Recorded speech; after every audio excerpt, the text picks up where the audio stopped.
Hi, in this video we're going to talk a little bit about how you can use whiteboard tools in your classroom to help engage students. Essentially anything that you could do on a whiteboard in your class, you can try and do virtually with digital whiteboards. So you can share work, show the math for your work, have students write on the board and show their work or thinking, and even kind of keep in touch with students virtually using the whiteboard tool from Microsoft. To start with, I would say I always like to add the whiteboard into my classroom. So I took it off of this class so I could show you how I added it. So this is my 6th hour class. And if I haven't already done this, or if you haven't already done it, go ahead and hit that plus sign up here and type in whiteboard on the search line and look for the Microsoft whiteboard.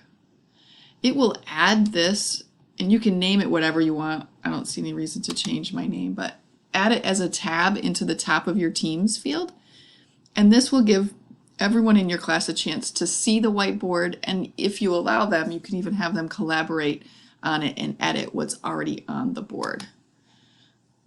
In this case, if you're working on a warm-up in your room or you're doing some kind of lesson launch and you're working through some math, I don't know, we'll put up a simple two-step equation here.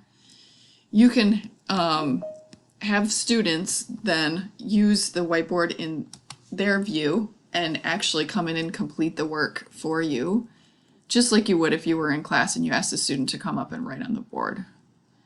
So just make sure that the Collaborate tool, sorry, I guess I see a math problem and I have to finish it. The Collaborate tool is on so that people can edit. If you're having issues where people are writing on the board and or it's slowing your system down, you can always turn that feature off. Whatever you come up with on this whiteboard, maybe there's some really great notes that students shared and you want to create a picture of it, you can hit that export and it will download the contents of your whiteboard, and you can share those with your students in your team wall as a note, or send it out as an email, or put it anywhere that you might store information for students who missed class. As many great features exist in the Teams whiteboard, there's also now the ability to download the whiteboard so that you can have some additional features like using pictures in the background. To get that whiteboard, if you haven't already done this, you will need to download the Microsoft whiteboard, but you can simply do that by going to Google and typing in Microsoft Whiteboard. Look for the search that's Microsoft, and it should take you to the Microsoft Store where you can do a download for Windows. Or it might take you to the store where you hit Get and it'll be free. Yep, so once I get it here, I hit this Get button, it's going to download. It might ask you to log in with your DPS credentials. Do that and it will download it automatically, and then it will show up on your in your laptop or whatever computer you're working on, and you can go to your search menu or bar and type in Microsoft Whiteboard and it should come up right there. So I've already started loading mine. Let's go in and see what features we can use right here.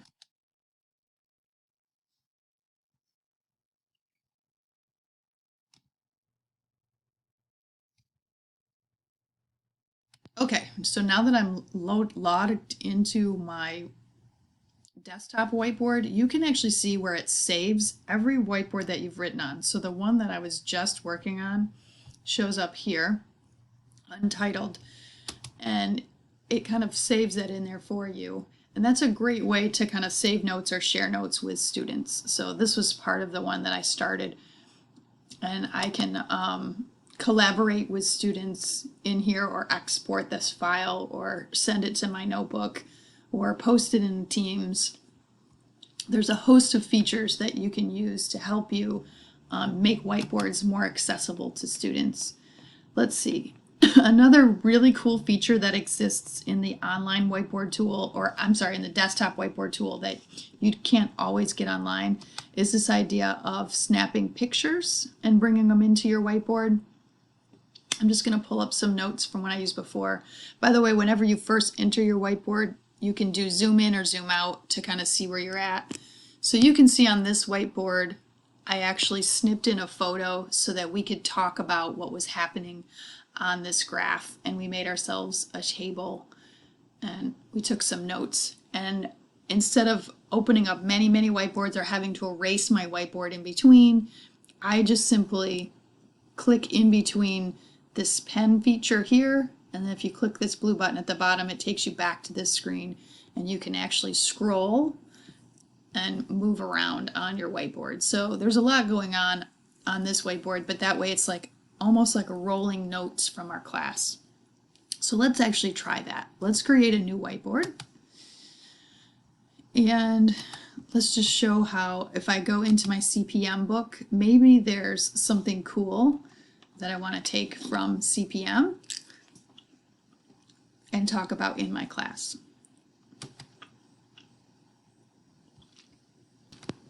So we just started chapter 3, and in 3.1.1 there's these cool figures that the students kind of work through.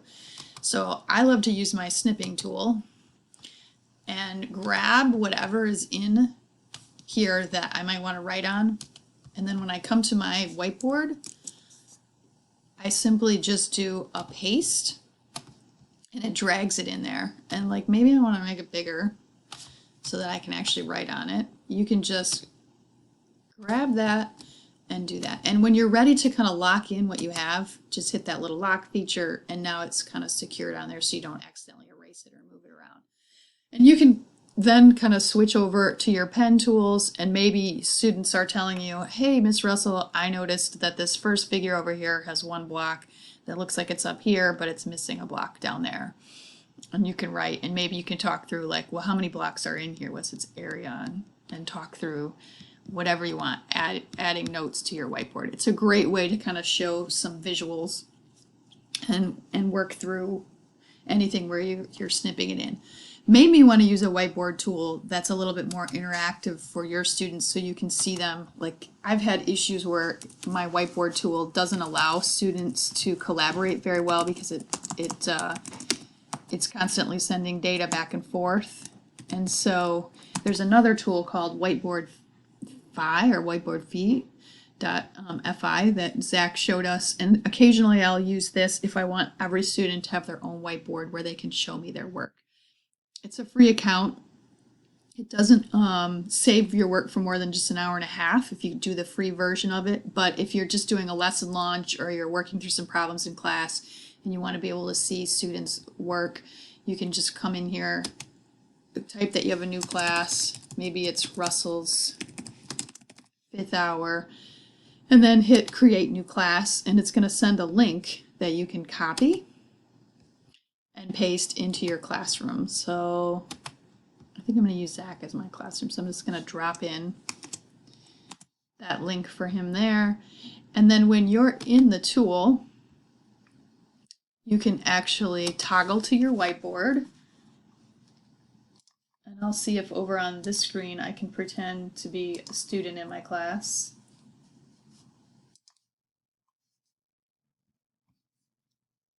Where I log in. And you can do the same things we did before, like if I still want to drop that picture in.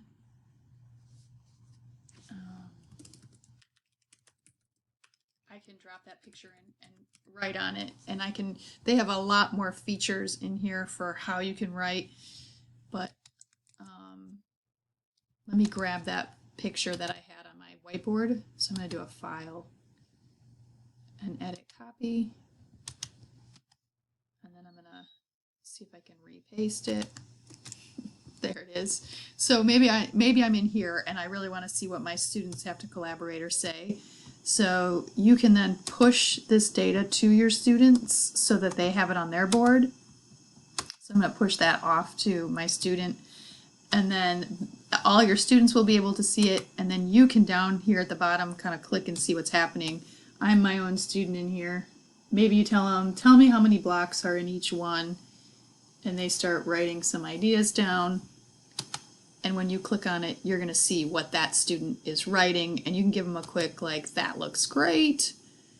Oh, maybe that's only with a purchase license, but you can double check what each student is doing. You can share their screens, or you can keep them private and keep them up there.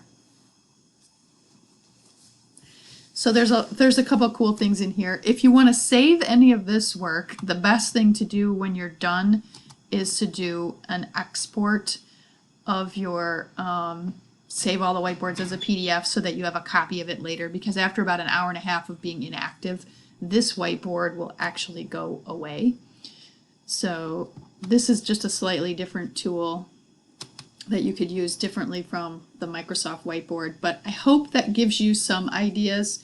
I'll have one more thing I do want to show you before I end this tutorial, and that's the idea that if you have students who you want to kind of check in with and have them do some work, you can actually create a whiteboard that you just collaborate with that student on.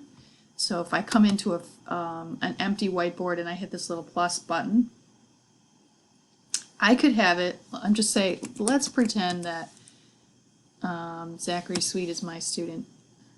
I can type him in. My system is like a little slow today. And I can select him as my student and invite him to come to the whiteboard and allow him to edit it. And he'll get an email with that invite. And then he and I can work on some problems together. Like maybe I wanted to snip that tool in and say, hey, oops, I'm gonna erase that. I saw you missed class the other day. We did this. You could just drop notes to him, or you could drop the picture and say, give me the area of these things. And he can write on it and send it back to you. So that's one way to collaborate. Give area there. So you can write whatever you want up in that corner. And you can include whoever you want in this invite. So maybe you have an ESE teacher or a co-teacher. You can invite them and they'll also have access to that. I've done that with a few of my students before so that they can write and show me that they're working through the activities. So whiteboards have a ton of possibilities digitally. You just have to find the ones that work for you. I will warn you that occasionally they do drag the system down and make it slower, so it's good to only have like one copy up and running, but utilize them to make your classroom more efficient virtually, and good luck.